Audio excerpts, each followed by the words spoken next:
ஒரு 200 கிராம் அளவு நான் கறி எடுத்திருக்கேன். நீங்கள் எவ்வளோ கறி போடுறீங்களோ அதுக்கு தகுந்த மாதிரி தண்ணி ஊற்றிக்கலாம்.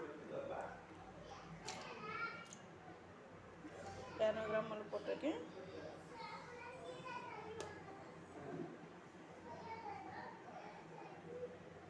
ரெண்டு ஸ்பூன் மிளகாத்தூள் போட்டுங்க, காரத்தூள் 2 ஸ்பூன் காரத்தூள் போட்டுங்க.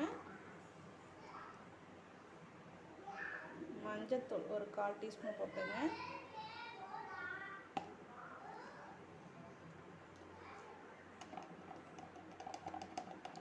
இஞ்சி பூண்டு ஒரு 1/2 டீஸ்பூன் போட்டுங்க.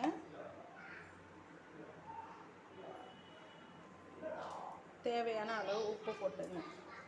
அவ்வளோதாங்க. இதை நல்லா வேக வச்சுக்கலாம்.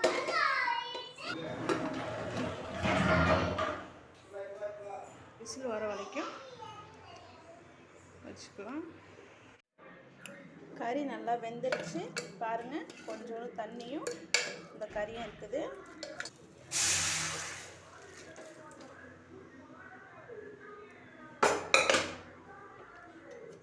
நல்லா கொதிக்கட்டும்.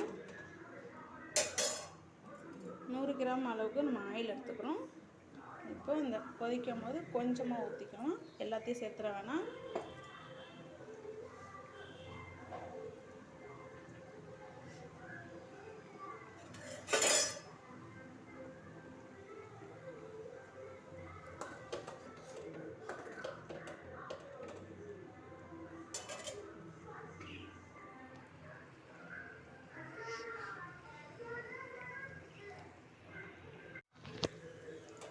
பாருங்கள், நல்லா இந்த அளவுக்கு வந்துடணும், ட்ரை ஆகி வந்துடணும். அவ்வளோதாங்க. சூப்பரான ரெசிபி இது. நீங்கள் பீஃப் வாங்கினா இந்த மாதிரி தான் நீங்கள் சாப்பிட்டு பார்த்தீங்கன்னா இந்த மாதிரி தான் செய்யணும்னு விரும்புவீங்க. அடுத்தபடி அவ்வளோ சூப்பராக இருக்கும் இது. இந்தமாரி செஞ்சு பாருங்கள்.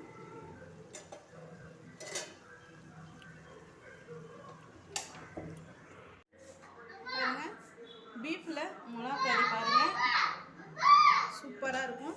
நீங்கள் பீஃப் வாங்கினாலே இந்தமாரி தான் உங்களுக்கு செய்யணும்னு தோணும். ஒரு தடவை செஞ்சீங்கன்னா